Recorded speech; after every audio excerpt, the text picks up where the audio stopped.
Hello and welcome to all my sweet children. I hope you are having a great day. So today I thought we'll make a change in what we are making. So I thought we'll make a steamboat today. Since it's also raining these days, you can play with the boats in the water.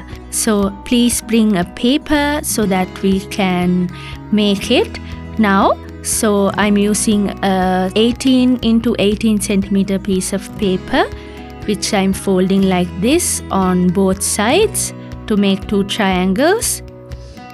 Then turn it to the good side and bring this corner, the top corner, to the middle, the center point in the middle, right?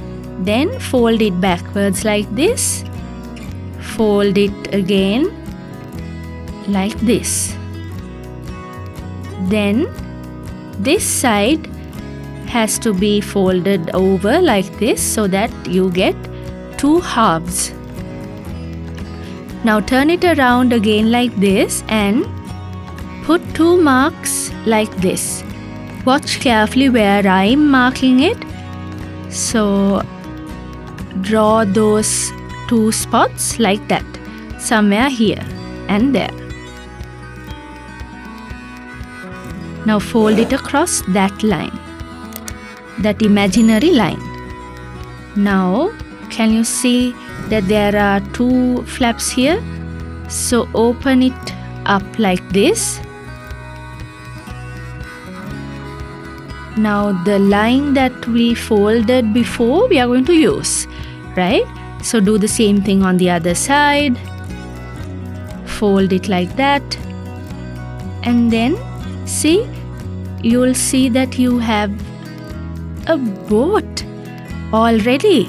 See how easy it was to make and how nice it looks.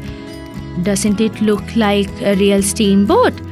So you can draw some windows or anything you like on your steamboat. Maybe a chimney. Now I know y'all know how to draw beautifully. You'll do a better job than I do for sure.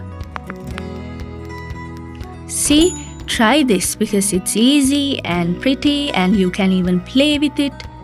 I'll see you soon. Goodbye.